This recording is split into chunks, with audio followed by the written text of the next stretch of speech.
Hello students, ਅੱਜ ਦਾ ਆਪਣਾ topic ਹੈ ਪੰਜਾਬੀ ਭਾਸ਼ਾ ਦਾ ਵਿਕਾਸ ਤੇ ਨਾਮਕਰਨ।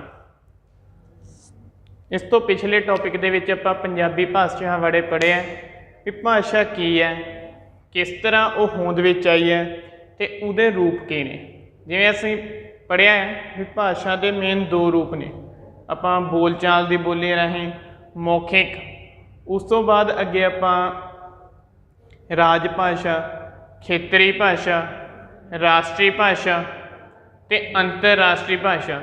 ਇਹ ਸਾਰਾ ਕੁਝ ਆਪਾਂ ਪਿਛਲੇ ਵਿਸ਼ੇ ਦੇ ਪਿਛਲੇ ਜਿਹੜੀ ਆਪਣੀ ਕਲਾਸ ਹੈ ਉਹਦੇ ਵਿੱਚ ਆਪਾਂ ਪੜ੍ਹ ਚੁੱਕੇ ਹਾਂ। ਇਸ ਕਲਾਸ ਦੇ ਵਿੱਚ, ਇਸ ਲੈਕਚਰ ਦੇ ਵਿੱਚ ਆਪਾਂ ਜਿਹੜਾ ਅੱਜ ਡਿਸਕਸ ਕਰਨਾ ਹੈ ਪੰਜਾਬੀ ਭਾਸ਼ਾ ਦਾ ਵਿਕਾਸ ਤੇ ਨਾਮਕਰਨ। ਮਤਲਬ ਕੀ ਹੈ, ਜਿਹੜਾ ਪੰਜਾਬੀ ਭਾਸ਼ਾ ਦਾ ਵਿਕਾਸ ਕਿਸ ਤਰ੍ਹਾਂ ਹੋਇਆ ਤੇ ਇਹ ਭਾਸ਼ਾ ਹੁਣ ਤੱਕ ਵਿਕਾਸ ਕਰਦੀ ਹੋਈ ਹੈ, ਜਿਹੜੀ ਅੱਜ ਦੇ ਸਮੇਂ ਦੀ ਅਜੋਕੀ ਸਥਿਤੀ ਹੈ ਜਿੱਥੇ ਆਪਾਂ ਖੜੇ ਹਾਂ ਐਟ ਪ੍ਰੈਜ਼ੈਂਟ, ਇੱਥੇ ਤੱਕ ਕਿਵੇਂ ਪਹੁੰਚੀ ਹੈ, ਉਹ ਸਾਰਾ ਕੁਝ ਅੱਜ ਆਪਾਂ ਡਿਸਕਸ ਕਰਨਾ ਹੈ। ਦੇਖੋ, ਜਿਹੜੀ ਪੰਜਾਬੀ ਭਾਸ਼ਾ ਹੈ ਇਹ ਅੱਜ ਦਾ ਰੂਪ ਹੈ ਜਿਹੜਾ, ਇਹ ਕੋਈ ਇਸ ਤਰ੍ਹਾਂ ਹੀ ਨਹੀਂ ਸੀ, ਇਹ ਹੌਲੀ ਹੌਲੀ ਡਿਵੈਲਪ ਹੋਈ ਹੈ। ਉਹ ਡਿਵੈਲਪ ਕਿਸ ਤਰ੍ਹਾਂ ਹੋਈ ਹੈ? ਦੇਖੋ, ਪਹਿਲਾਂ ਤਾਂ ਆਪਾਂ ਨੂੰ ਇਹ ਪਤਾ ਹੈ ਵੀ ਜਿਹੜੀ ਭਾਰਤੀ ਪੰਜਾਬੀ ਭਾਸ਼ਾ ਹੈ ਉਹ ਭਾਰਤੀ ਆਰਿਆਈ ਪਰਿਵਾਰ ਦੇ ਨਾਲ ਸੰਬੰਧ ਰੱਖਦੀ ਹੈ। ਹੁਣ ਆਰਿਆਈ, ਪਹਿਲਾਂ ਤਾਂ ਆਪਾਂ ਨੂੰ ਇਹ ਪਤਾ ਹੋਣਾ ਚਾਹੀਦਾ ਆਰੀਆ ਕੌਣ ਨੇ। ਦੇਖੋ, ਆਰੀਆ ਜਿਹੜੀ ਸਿੰਧੂ ਘਾਟੀ ਦੀ ਸਭਿਅਤਾ ਤੋਂ ਬਾਅਦ ਭਾਰਤ ਦੇ ਵਿੱਚ ਵਿਕਸਿਤ ਹੋਣ ਵਾਲੀ ਸੈਕਿੰਡ ਸਿਵਲਾਈਜੇਸ਼ਨ ਹੈ, ਉਹਨੂੰ ਕਹਿੰਦੇ ਆਪਾਂ ਆਰੀਆ ਸਭਿਅਤਾ, ਆਰੀਆ ਸਿਵਲਾਈਜੇਸ਼ਨ। ਇਸ ਤੋਂ ਪਹਿਲਾਂ ਇੰਡਸ ਵੈਦਿਕ ਸਿਵਲਾਈਜੇਸ਼ਨ। ਜਿਹੜੀ ਆਰੀਆ ਸਭਿਅਤਾ ਬੇਸਿਕਲੀ ਆਰੀਆ ਮੱਧ ਏਸ਼ੀਆ ਤੋਂ, ਸਰਟਨ ਏਸ਼ੀਆ ਤੋਂ ਡਿਫਰੈਂਟ ਪਾਰਟਸ ਦੇ ਵਿੱਚ ਸਪਰੈਡ ਹੋਏ ਨੇ, ਫੈਲੇ ਨੇ, ਤੇ ਉਹਨਾਂ ਦਾ ਜਿਹੜਾ ਇੱਕ ਪਾਰਟ ਹੈ ਉਹ ਇੰਡੀਆ ਦੇ ਵਿੱਚ ਆਉਂਦਾ ਹੈ। ਤੇ ਇੰਡੀਆ ਦੇ ਵਿੱਚ ਉਹ ਸਭ ਤੋਂ ਪਹਿਲਾਂ ਜਿਹੜਾ ਆਪਣਾ ਵਿਕਾਸ ਹੈ ਉਹ ਪੰਜਾਬ ਦੇ ਉੱਤੇ ਕਰਦੇ ਨੇ, ਤੇ ਇੱਥੇ ਉਹ 4 ਮਹਾਨ ਗ੍ਰੰਥ ਰਚਦੇ ਨੇ। ਤੇ ਸਭ ਤੋਂ ਪਹਿਲਾਂ ਜਿਹੜਾ ਗ੍ਰੰਥ ਹੈ, ਸਭ ਤੋਂ ਪਹਿਲਾਂ ਜਿਹੜਾ ਗ੍ਰੰਥ ਦੇਖੋ ਉਹ ਹੈ ਰਿਗਵੇਦ। ਰਿਗਵੇਦ, ਜਿਹੜਾ ਰਿਗਵੇਦ ਹੈ, ਇਹ ਰਿਗਵੇਦ ਦੇ ਵਿੱਚ ਵੀ ਕੁਝ ਅੰਸ਼ ਪੰਜਾਬੀ ਦੇ ਮਿਲਦੇ ਨੇ, ਪਰ ਉਹ ਬਹੁਤ ਥੋੜ੍ਹੇ ਨੇ, ਨਾ ਮਾਤਰ ਹੈ।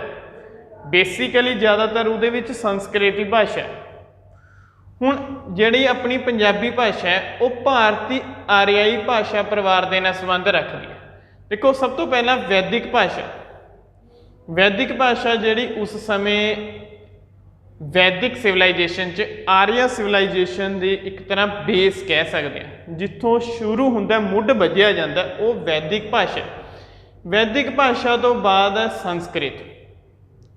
ਹੁਣ ਜਿਹੜੀ ਸੰਸਕ੍ਰਿਤ ਹੈ, ਸੰਸਕ੍ਰਿਤ ਭਾਸ਼ਾ ਹੈ, ਕਿਉਂਕਿ ਇਹ ਹਰ ਇੱਕ ਜਿਹੜਾ ਆਪਣਾ ਕਹਿ ਲਓ ਸਮਾਜ ਦਾ ਵਿਅਕਤੀ ਹੈ, ਸਮਾਜ ਦੇ ਵਿੱਚ ਜਿੰਨੇ ਵੀ ਸ਼ਖਸ ਨੇ ਉਹ ਸਾਰੇ ਇਸ ਭਾਸ਼ਾ ਤੋਂ ਜਾਣੂ ਨਹੀਂ ਸੀਗੇ, ਕਿਉਂਕਿ ਮੇਨ ਹੈ ਜਿਹੜਾ ਉਸ ਸਮੇਂ ਆਪਣਾ ਸਮਾਜ ਹੈ ਉਹਨੂੰ ਆਪਾਂ 4 ਦੇਖਦੇ ਹਾਂ, ਝਾਗਰ ਭਾਗਾਂ ਦੇ ਵਿੱਚ ਵੰਡਿਆ ਹੁੰਦਾ, ਬ੍ਰਾਹਮਣ, ਖੱਤਰੀ, ਵੈਸ਼ ਤੇ ਸ਼ੂਦਰ। ਠੀਕ ਹੈ, ਤੇ ਜਿਹੜੀ ਇਹ ਭਾਸ਼ਾ ਹੈ ਸੰਸਕ੍ਰਿਤ, ਇਹ ਖਾਸ ਤੌਰ ਤੇ ਉੱਚ ਵਰਗ ਦੇ ਨਾਲ ਸੰਬੰਧਿਤ ਭਾਸ਼ਾ ਸੀਗੀ।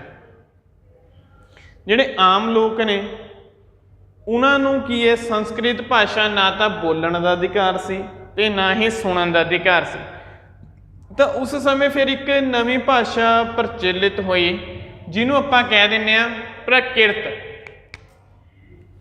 ਪ੍ਰਕਿਰਤ, ਪ੍ਰਕਿਰਤ। ਹੁਣ ਜਿਹੜਾ ਪ੍ਰਕਿਰਤ ਹੈ, ਇਹ ਵਾਲਾ ਪ੍ਰਕਿਰਤ ਭਾਸ਼ਾ ਹੀ ਉਸ ਸਮੇਂ ਆਮ ਬੋਲਚਾਲ ਦੀ ਭਾਸ਼ਾ ਸੀਗੀ, ਤੇ ਪ੍ਰਕਿਰਤ ਭਾਸ਼ਾ ਨੂੰ ਹੀ ਪਾਲੀ ਭਾਸ਼ਾ ਵੀ ਕਿਹਾ ਜਾਂਦਾ ਹੈ। ਹੁਣ ਪਾਲੀ ਭਾਸ਼ਾ ਕੀ ਹੈ? ਜਿਹੜੀ ਪਾਲੀ ਭਾਸ਼ਾ ਹੈ, ਬੁੱਧ ਧਰਮ ਦੇ ਦੌਰਾਨ ਜਿੰਨਾ ਵੀ ਸਾਹਿਤ ਹੈ, ਜਿੰਨਾ ਵੀ ਲਿਟਰੇਚਰ ਹੈ, ਉਹ ਸਾਰਾ ਇਸ ਭਾਸ਼ਾ ਦੇ ਵਿੱਚ ਲਿਖਿਆ ਗਿਆ। ਕਿਉਂਕਿ ਦੇਖੋ, ਜਿਹੜੀ ਸੰਸਕ੍ਰਿਤ ਹੈ ਇਹ ਉੱਚ ਵਰਗ ਦੇ ਨਾਲ ਰਿਲੇਟ ਕਰਦੀ ਸੀਗੀ ਇਹ ਭਾਸ਼ਾ, ਤੇ ਆਮ ਜਿਹੜੀ ਭਾਸ਼ਾ ਸੀਗੀ, ਆਮ ਲੋਕ, ਜਿਵੇਂ ਆਪਾਂ ਹੁਣ ਬੋਲ ਰਹੇ ਹਾਂ, ਆਪਾਂ ਪੰਜਾਬੀ 'ਚ ਗੱਲ ਕਰ ਰਹੇ ਹਾਂ, ਤਾਂ ਉਸ ਸਮੇਂ ਜਿਹੜੀ ਆਮ ਬੋਲੀ ਚਾਲ ਵਾਲੀ ਭਾਸ਼ਾ ਸੀ ਉਹ ਪ੍ਰਕਿਰਤ ਭਾਸ਼ਾ ਸੀ, ਤੇ ਪ੍ਰਕਿਰਤ ਹੀ ਪਾਲੀ ਭਾਸ਼ਾ ਸੀ, ਜਾਂ ਪ੍ਰਕਿਰਤ ਦਾ ਹੀ ਰੂਪ ਪਾਲੀ ਭਾਸ਼ਾ ਸੀ। ਇਹ ਸੀਗੀ ਇੱਥੇ ਤੱਕ। ਫਿਰ ਪਾਲੀ ਭਾਸ਼ਾ ਕੀ ਹੋਇਆ, ਹੌਲੀ ਹੌਲੀ ਫਿਰ ਇਸ ਤੋਂ ਬਾਅਦ ਅਪਭ੍ਰੰਸ਼ ਆਏ। अपभ्रंश की हुंदा?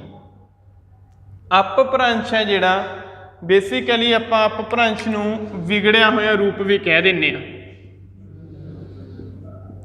विगड़िया होया रूप, इनू आपां अपभ्रंश कह दिंदे आ। यह है अपभ्रंश भी जिहड़ी उस समय अपनी वैदिक लिटरेचर है, अपना वैदिक पीरियड है जिहड़ा, उस भाषा दे विच जिहड़ी भाषा सीगी आम बोलचाल दी प्रकृत भाषा सी। प्रकृत भाषा तो बाद जिहड़ी नवीं भाषा ने जन्म लिया वो है अपभ्रंश, जिन्हों आपां विगड़िया होया रूप कह दिंदे आ। अपभ्रंश दे 4 रूप सीगे, महाराष्ट्री, मगधी, सोरशेनी ते पैसाची।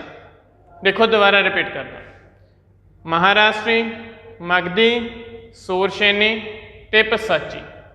ये जिहड़े 4 रूप सीगे ये अपभ्रंश सीगे। अपभ्रंश का बेसिकली अर्थ की है? विगड़िया होया। ते जिहड़ी उस समय दी कह लो उच्च वर्ग की भाषा सी वो सीगी संस्कृत। ठीक है, उस तो बाद अपभ्रंशां दा दौर आ गया। अपभ्रंश दे विच महाराष्ट्री, मगधी, सोरशेनी ते पैसाची। जिहड़ी ये भाषा है ना सोरशेनी, ये वाली ते नाल है ये वाली, जिन्हों आपां कह रहे हैं पैसाची। सोरशेनी तो ही एक नवीं भाषा ने जन्म लिया जिहदा नाम है कैकई, ते पैसाची तो एक नवीं भाषा ने जन्म लिया टक्की। टक्की पैसाची तो उत्पन्न हुई है, सोरशेनी तो उत्पन्न हुई है कैकई। ते इन्हां दोहां दे मेल तो जिहड़ी नवीं भाषा बनती है वो बनी है पंजाबी। देखो सोरशेनी ते पैसाची ये दोनों अपभ्रंश ने।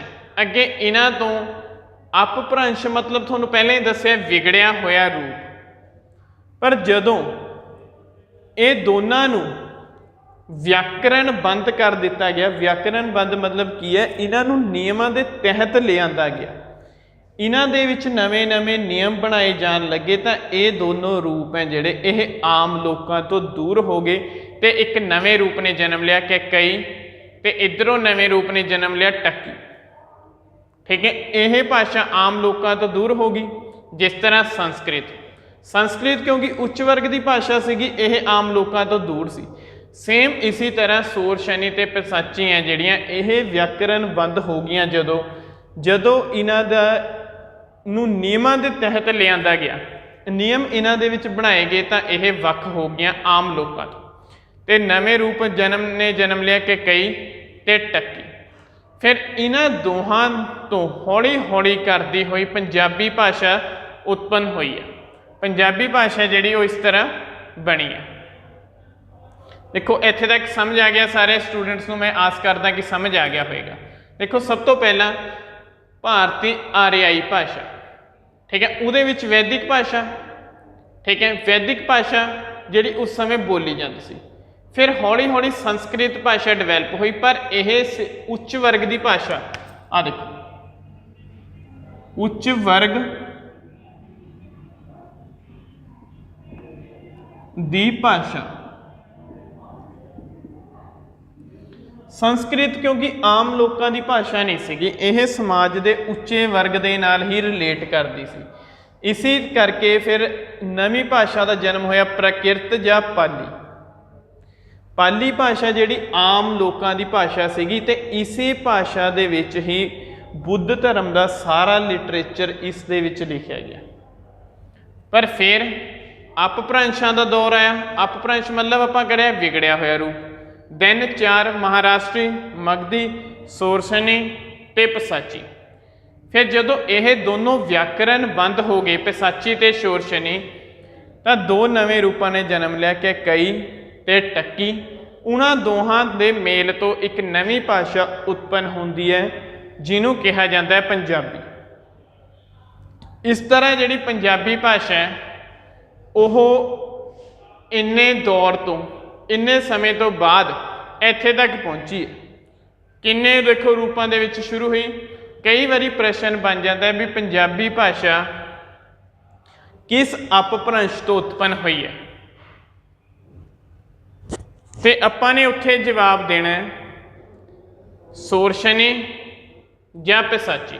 कई बारी जे दोनों इकट्ठे आ जाण तो बेसिक उत्तर ये बनता, क्योंकि सोरशनी का जिहड़ा पार्ट है वो ज़्यादा है, पर जे ना आवे इन्हां दे विचों कोई एक आ जाए तो जिहड़ा इन्हां दोहां चों आएगा वो उत्तर होएगा, चाहे पिसाची आ जाए चाहे सोरशनी आ जाए। बेसिकली ज़्यादातर ये ऑप्शन दे विच हुंदा सोरशनी। ऑप्शन प्रश्न सीधा पूछा जाता है भी पंजाबी भाषा किस अपभ्रंश तो पैदा हुई, तो उत्तर आता है सोरशनी। या कई बार एग्जामिनर की करता है वह ये अपभ्रंश नहीं देता हैगा, वो इन्हां चों ऑप्शन दे देता, आ दो दे दूगा, कोई एक होर ऑप्शन दे दूगा, जिक के कई दे दूगा या टक्की दे दूगा, तो उत्तर इन्हां दे विच होऊगा कि कई होऊगा या टक्की होऊगा। जे यह नहीं होऊगा, क्योंकि ये चारों ऑप्शन कदे भी इकट्ठे नहीं दे सकता एग्जामिनर, ठीक है। इन्हां दे मेल तो बनी है पंजाबी भाषा।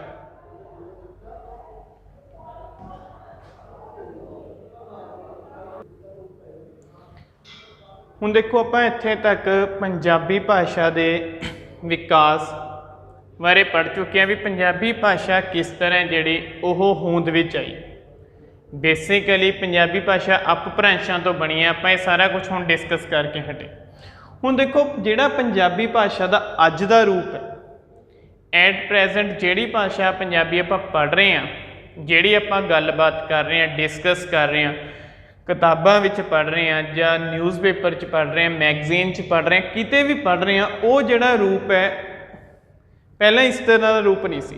पंजाबी भाषा ने हौली हौली विकास किया, जिवें हुण आपां ने पढ़िया भी किस तरह भारती आरियाई परिवार तो जिहड़ी पंजाबी भाषा उत्पन्न हुई है तो हौली हौली इत्थे तक पहुंची है।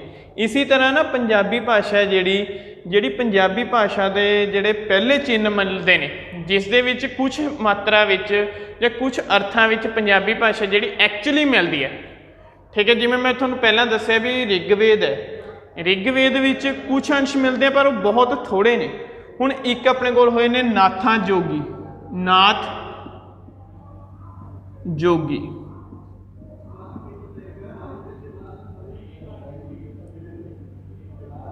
देखो ये जिहड़े नाथ जोगियां दा टाइम पीरियड है ना,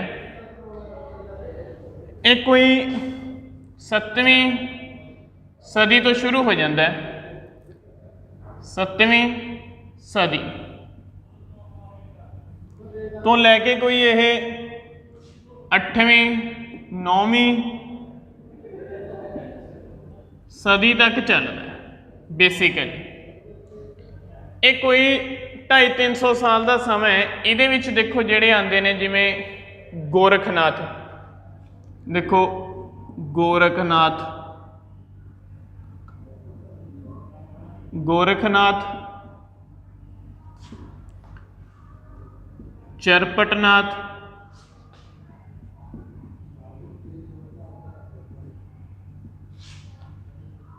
चौरंगीनाथ,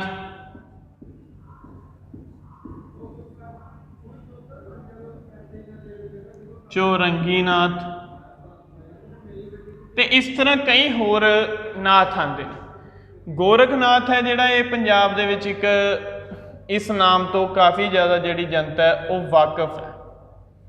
गोरखनाथ देखो जिहड़े ये नाथां दा टाइम पीरियड है, जिहड़ी इन्हां दी रचना है, इस रचना दे विच पंजाबी दे कुछ ना कुछ अंश ने जिहड़े वो मिलते हैं, जिथों आपां पंजाबी दी शुरुआत कह सकते हैं लिटरेचर दे विच। वो इन्हां समय तो शुरू हुंदा है नाथ जोगी, नाथां जोगियां दा जिहड़ा टाइम पीरियड है तुहानूं दस्सिया 7वीं तो लैके 8वीं 9वीं सदी तक मन्निया जाता है। उस तो बाद पंजाबी दे विच एक्चुअली पंजाबी दी शुरुआत कित्थों हुंदी है भी पंजाबी सही अर्थां वाली पंजाबी किवें है। देखो फिर 13वीं सदी दे विच 13वीं सदी दे विच बाबा फरीद जी का नाम आउंदा है। बाबा फरीद ਜਾਂ शेख फरीद भी ਆਪਾਂ ਇਹਨਾਂ ਨੂੰ ਕਹਿ ਦਿੰਦੇ ਆ। ਜਿਹੜੇ ਇਹ ਨੇ ਨਾ ਬਾਬਾ ਫਰੀਦ, शेख फरीद साहब, ਇਹ ਪੰਜਾਬੀ ਭਾਸ਼ਾ ਦੇ ਇੱਕ ਤਰ੍ਹਾਂ ਆਪਾਂ ਇਹਨਾਂ ਨੂੰ ਪਿਤਾਮਾ ਕਹਿ ਸਕਦੇ ਹਾਂ, ਪੰਜਾਬੀ ਭਾਸ਼ਾ ਦੇ ਫਾਦਰ ਕਹਿ ਸਕਦੇ ਹਾਂ, ਫਾਦਰ ਆਫ ਪੰਜਾਬੀ। ਉਹ ਕੌਣ ਨੇ? Baba Farid ji, father of Punjabi. क्यों ਆਪਾਂ ਇਹਨਾਂ ਨੂੰ ਫਾਦਰ ਆਫ ਪੰਜਾਬੀ ਕਹਿ ਦਿੰਦੇ ਹਾਂ? ਜਿਹੜੀ ਭਾਸ਼ਾ ਅੱਜ ਆਪਾਂ ਬੋਲ ਰਹੇ ਹਾਂ, ਸੁਣ ਰਹੇ ਹਾਂ, ਉਹ ਇਹਨਾਂ ਦੀ ਰਚਨਾ ਦੇ ਵਿੱਚ ਆਉਂਦੀ ਹੈ। ਬਾਬਾ ਫਰੀਦ ਜੀ ਦੀ ਬਾਣੀ ਸ੍ਰੀ ਗੁਰੂ ਗ੍ਰੰਥ ਸਾਹਿਬ ਦੇ ਵਿੱਚ ਵੀ ਦਰਜ ਹੈ। ਬਾਬਾ ਫਰੀਦ ਤੋਂ ਹੀ ਪੰਜਾਬੀ ਦਾ ਜਿਹੜਾ ਅਸਲੀ ਮੁੱਢ ਹੈ ਨਾ, ਉਹ ਵੱਜਣਾ ਸ਼ੁਰੂ ਹੁੰਦਾ ਹੈ। ਪੰਜਾਬੀ ਭਾਸ਼ਾ ਦੀ ਜਿਹੜਾ ਸ਼ੁਰੂਆਤ ਹੈ ਉਹ ਇਹਨਾਂ ਤੋਂ ਹੁੰਦੀ ਹੈ, ਸਹੀ ਅਰਥਾਂ ਦੇ ਵਿੱਚ, ਜਿਹੜੀ ਪੰਜਾਬੀ ਆਪਾਂ ਅੱਜ ਪੜ੍ਹ ਰਹੇ ਹਾਂ। ਫਿਰ ਉਸ ਤੋਂ ਬਾਅਦ ਟਾਈਮ ਆਉਂਦਾ ਹੈ ਗੁਰੂ ਕਾਲ। ਗੁਰੂ ਕਾਲ ਦੇ ਵਿੱਚ ਦੇਖੋ ਗੁਰੂ ਨਾਨਕ ਦੇਵ ਜੀ ਪਹਿਲੇ ਗੁਰੂ ਸਾਹਿਬ ਨੇ ਸਿੱਖ ਧਰਮ ਦੇ ਵਿੱਚ। ਦੇਖੋ ਗੁਰੂ ਨਾਨਕ ਦੇਵ ਜੀ ਦੀ ਜਿੰਨੀ ਵੀ ਰਚਨਾ, ਦੇਖੋ ਗੁਰੂ ਨਾਨਕ ਦੇਵ ਜੀ ਨੇ ਆਪਣੇ ਜਿਹੜਾ ਟਾਈਮ ਪੀਰੀਅਡ, ਆਪਣੀ ਜ਼ਿੰਦਗੀ ਦਾ ਟਾਈਮ ਪੀਰੀਅਡ, ਦੇਖੋ ਪਹਿਲਾਂ ਤਾਂ 1469 ਦੇ ਵਿੱਚ ਉਹਨਾਂ ਦਾ ਬਰਥ ਹੋਇਆ ਤੇ 1539 ਦੇ ਵਿੱਚ ਗੁਰੂ ਸਾਹਿਬ ਜੋਤੀ ਜੋਤ ਸਮਾਉਂਦੇ ਨੇ। ਪਰ 1499 ਇੱਥੇ ਤੋਂ ਲੈ ਕੇ ਇਹ ਇੱਥੇ ਤੱਕ 1521, ਠੀਕ ਹੈ, ਜਿਹੜਾ ਇਹ ਟਾਈਮ ਪੀਰੀਅਡ ਹੈ ਨਾ, ਇਹ ਵਾਲਾ, ਇਸ ਟਾਈਮ ਦੇ ਵਿੱਚ ਗੁਰੂ ਨਾਨਕ ਦੇਵ ਜੀ ਨੇ ਵੱਖ-ਵੱਖ ਥਾਵਾਂ ਦੀਆਂ ਯਾਤਰਾਵਾਂ ਕੀਤੀਆਂ ਨੇ, ਜਿਨ੍ਹਾਂ ਨੂੰ ਆਪਾਂ ਉਦਾਸੀਆਂ ਕਹਿੰਦੇ ਹਾਂ। ਇਹਨਾਂ ਉਦਾਸੀਆਂ ਦੇ ਦੌਰਾਨ ਗੁਰੂ ਸਾਹਿਬ ਨੇ ਕਾਫੀ ਰਚਨਾ ਜਿਹੜੀ ਰਚੀ ਹੈ। ਗੁਰਬਾਣੀ ਜਿਹੜੀ ਗੁਰੂ ਗ੍ਰੰਥ ਸਾਹਿਬ ਦੇ ਵਿੱਚ ਵੀ ਦਰਜ ਹੈ, ਉਹ ਮੋਸਟਲੀ ਜਿਹੜੀ ਗੁਰਬਾਣੀ ਹੈ ਨਾ, ਉਹ ਕਿਸ ਭਾਸ਼ਾ ਦੇ ਵਿੱਚ ਲਿਖੀ ਗਈ ਹੈ? ਇਸ ਭਾਸ਼ਾ ਦੇ ਵਿੱਚ, ਪੰਜਾਬੀ ਦੇ ਵਿੱਚ। ਆਹ ਜਿਹੜੀ ਭਾਸ਼ਾ ਹੈ ਨਾ, ਆਹ ਵਾਲੀ ਪੰਜਾਬੀ, ਇਸ ਭਾਸ਼ਾ ਦੇ ਵਿੱਚ ਲਿਖੀ ਗਈ ਹੈ ਪੰਜਾਬੀ। ਇਸ ਤਰ੍ਹਾਂ ਪੰਜਾਬੀ ਭਾਸ਼ਾ ਜਿਹੜੀ ਉਹ ਹੌਲੀ ਹੌਲੀ ਆਪਣੇ ਰੂਪ ਦੇ ਵਿੱਚ ਆ ਰਹੀ ਹੈ। ਹੁਣ ਉਸ ਤੋਂ ਬਾਅਦ ਦੇਖੋ ਜਿਹੜਾ ਪੰਜਾਬੀ ਭਾਸ਼ਾ ਦਾ ਨਾਮਕਰਨ, ਵੀ ਇਹਦਾ ਨਾਮ ਪੰਜਾਬੀ ਹੀ ਕਿਉਂ ਹੈ, ਕੋਈ ਹੋਰ ਨਾਮ ਕਿਉਂ ਨਹੀਂ? ਉਹਦੇ ਕਈ ਕਾਰਨ ਨੇ। ਦੇਖੋ ਸਭ ਤੋਂ ਪਹਿਲਾਂ ਤਾਂ ਕਿਸੇ ਵੀ ਚੀਜ਼ ਦਾ ਨਾ ਕੋਈ ਕਾਰਨ ਹੁੰਦਾ। ਜਿਵੇਂ ਆਪਾਂ ਪੁਰਾਣੇ ਸਮਿਆਂ ਦੇ ਵਿੱਚ ਵੀ ਦੇਖਦੇ ਹਾਂ ਨਾ, ਜਦੋਂ ਆਪਣੇ ਪੇਰੈਂਟਸ ਆਪਣਾ ਨਾਮ ਰੱਖਦੇ ਸੀਗੇ ਤਾਂ ਉਹ ਪਹਿਲਾਂ ਮੀਨਿੰਗ ਦੇਖਦੇ ਸੀ ਵੀ ਇਸ ਐਕਚੁਅਲੀ ਨਾਮ ਦਾ ਮੀਨਿੰਗ ਕੀ ਹੈ। ਜੇ ਮੀਨਿੰਗ ਸਹੀ ਹੈ ਤਾਂ ਆਪਾਂ ਇਹ ਨਾਮ ਰੱਖਦੇ ਹਾਂ, ਜੇ ਮੀਨਿੰਗ ਸਹੀ ਨਹੀਂ ਹੈਗਾ ਤਾਂ ਆਪਾਂ ਇਹ ਨਾਮ ਨਹੀਂ ਰੱਖਦੇ। ਇਸੇ ਤਰ੍ਹਾਂ ਜਿਹੜੀ ਪੰਜਾਬੀ ਹੈ ਨਾ, ਉਹ ਵੀ ਇਸੇ ਆਧਾਰ ਦੇ ਉੱਤੇ ਇਹਦਾ ਨਾਮ ਪੰਜਾਬੀ ਪਿਆ। ਪੰਜਾਬੀ ਨਾਮ ਕਿਵੇਂ ਪਿਆ?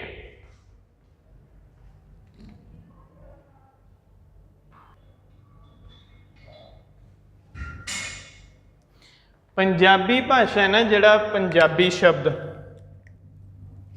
ਆਹ ਵਾਲਾ ਪੰਜਾਬੀ, ਇਹ ਜਿਹੜਾ ਸ਼ਬਦ ਹੈ ਨਾ, ਬੇਸਿਕਲੀ ਫਾਰਸੀ ਭਾਸ਼ਾ ਦਾ ਸ਼ਬਦ ਹੈ। ਪੰਜਾਬੀ ਜਿਹੜਾ ਸ਼ਬਦ ਹੈ ਉਹ ਫਾਰਸੀ ਭਾਸ਼ਾ ਤੋਂ ਲਿਆ ਗਿਆ ਸ਼ਬਦ ਹੈ। ਹੁਣ ਇਹਦਾ ਮਤਲਬ ਕੀ ਹੈ? 5 + ਆਬ, 5 + ਆਬ। 5 ਦਾ ਮਤਲਬ ਤਾਂ ਕਲੀਅਰ ਹੈ। 5 ਆਬ ਦਾ ਮਤਲਬ ਕੀ ਹੁੰਦਾ ਹੈ? ਪਾਣੀ। ਫਾਰਸੀ ਭਾਸ਼ਾ ਦੇ ਵਿੱਚ ਆਬ ਪਾਣੀ ਨੂੰ ਕਿਹਾ ਜਾਂਦਾ।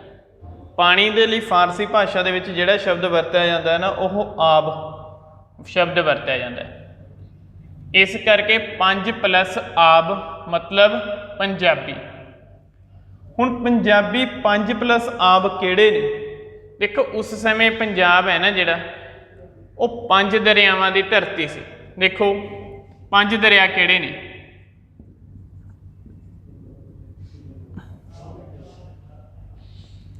सतलुज, व्यास, रावी, चेनाब ते जेहलम।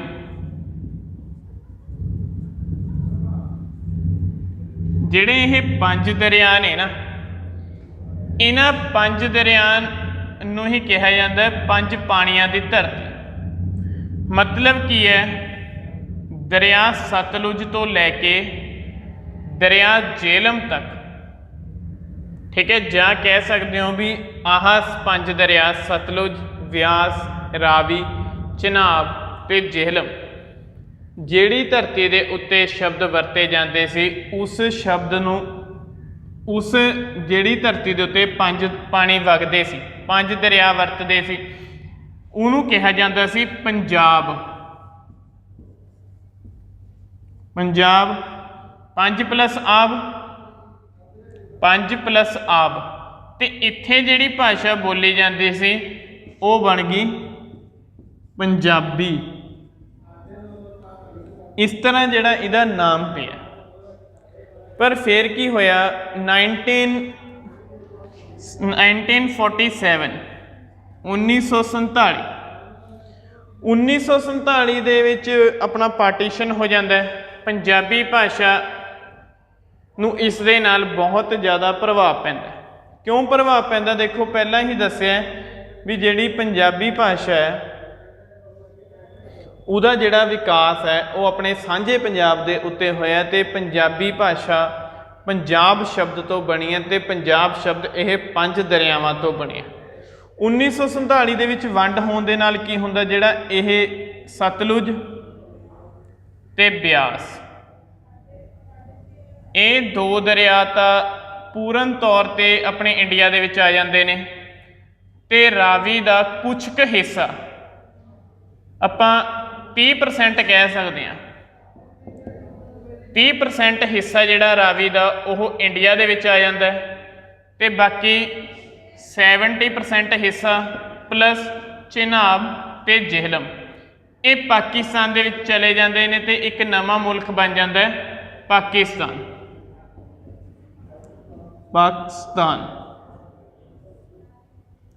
इहदा जिहड़ा इंपैक्ट है सब तो ज़्यादा पंजाबी भाषा के उत्ते पैंदा।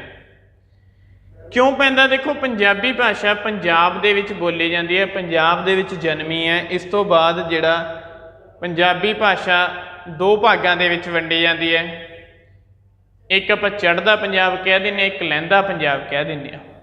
पाकिस्तान दे लई लਹਿੰਦਾ पंजाब शब्द वरतिया जाता है, ते जिहड़ा अपना इंडिया दे विच जिहड़ा पंजाब आ उहनूं आपां चढ़दा पंजाब कह दिंदे। फिर देखो हुण जिहड़ी आपां पंजाबी बोलदे आ उरे इंडिया दे विच, उहदे लिए लिपि यूज की जाती है गुरमुखी। ते जिहड़ी पंजाबी पाकिस्तान दे विच वरती जाती है उहदे लिए लिपि यूज की जाती है शाहमुखी। देखो पंजाबी ही पंजाब दे विच तां आ लिपि के तहत लिखी जाती है गुरमुखी, ते पाकिस्तान दे विच दिस शाहमुखी। उहदा इंपैक्ट की है पंजाबी भाषा के डिवेलपमेंट के उत्ते पिया, ठीक है। इस तरह जिहड़ी पंजाबी भाषा इत्थे तक पहुँची है। पर जिहड़ा गुरमुखी है, कई बार एग्जामिनर प्रश्न पूछ लैंदा है गुरमुखी लिपि नूं नवीन रूप किसने दिता। गुरमुखी लिपि नूं नवीन रूप किसने दिता? तो उत्तर आएगा गुरु अंगद देव जी। अंगद देव जी, देखो एक गुरु अंगद देव जी सिख धर्म दे विच सैकेंड गुरु ने। इन्हां ने ही गुरमुखी लिपि नूं जिहड़ा अजोका रूप है ना, वो गुरु अंगद देव जी के यत्नां सदका मिलिया। देखो गुरमुखी लिपि दे लई ਜਾਂ ਪੰਜਾਬੀ ਭਾਸ਼ਾ ਦੇ ਲਈ ਇੱਕ ਆਪਾਂ ਹੋਰ ਅੱਖਰ ਵਰਤਦੇ ਹਾਂ ਜਿਹਨੂੰ ਆਪਾਂ ਕਹਿੰਦੇ ਆ 35 ਅੱਖਰੀ 35 ਅੱਖਰੀ 35 ਅੱਖਰੀ ਹੀ ਕਿਉਂ ਕਿਉਂਕਿ ਦੇਖੋ ਊੜੇ ਤੋਂ ਲੈ ਕੇ ਨਾ ਰਾੜੇ ਤੱਕ ਆਹ ਵਾਲੇ ਜਿਹੜੇ ਅੱਖਰ ਨੇ ਨਾ ਉਹ 35 ਅੱਖਰ ਨੇ ਤੇ 35 प्लस 6 टोटल हो गए 41 6 अखर किहड़े ने जिवें सस्से पैर बिंदी शा बोले खखे पैर बिंदी खा बोले गगे पैर बिंदी गा बोले जजे पैर बिंदी जा बोले लल्ले पैर बिंदी ला बोले इस तरह टोटल बन गए 41 ठीक है। किस तरह पंजाबी भाषा का विकास होया किस तरह गुरमुखी लिपि का विकास होया पाकिस्तान में पंजाबी भाषा लई किहड़ी लिपि वरती जाती है ये सारा कुछ आपां ने अज डिस्कस करिया। हुण आपां थोड़े जे फैक्ट होर डिस्कस करते हैं।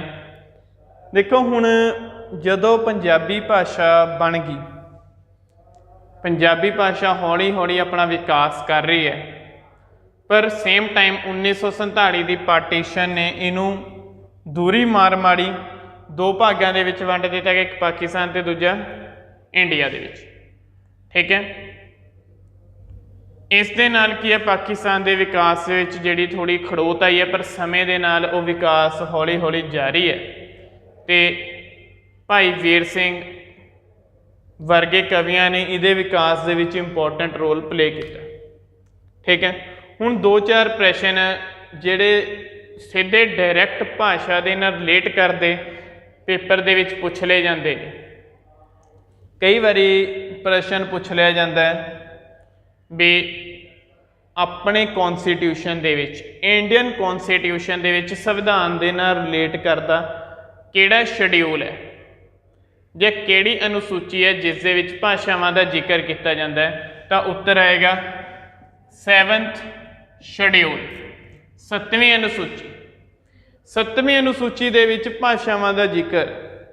हुण 7वीं अनुसूची है जदों इंडियन कॉन्स्टिट्यूशन बनिया सी ना कदों कॉन्स्टिट्यूशन बनिया सी अपना देखो बनिया तो वैसे इस डेट नूं सीगा 26 नवंबर 1949 पर लागू कदों होया 26 जैन 1950 1950 दे विच लागू होया।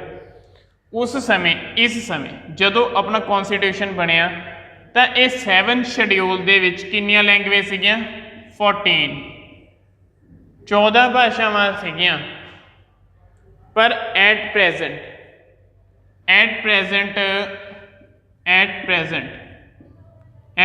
कितनियां ने 22। जदों कॉन्स्टिट्यूशन बनिया उदों 14 भाषावां सीगियां इस समय इस 7 शेड्यूल दे विच 22 भाषावां ने जिन्हां दे विचों एक पंजाबी है। ये कुछ सीगा अज पंजाबी भाषा का विकास पंजाबी भाषा का नामकरण किस तरह भाषा का विकास होया पंजाबी किस तरह उरे तक पहुँची किस तरह इहदा नाम पंजाबी रखा गया किस तरह आपां इत्थे तक पहुँचे हैं आ सारा कुछ सीगा। मैनू उम्मीद है कि तुहानू ये जिहड़ा टॉपिक है वो चंगी तरह समझ आ गया होएगा। ओके बाय बाय बेटा।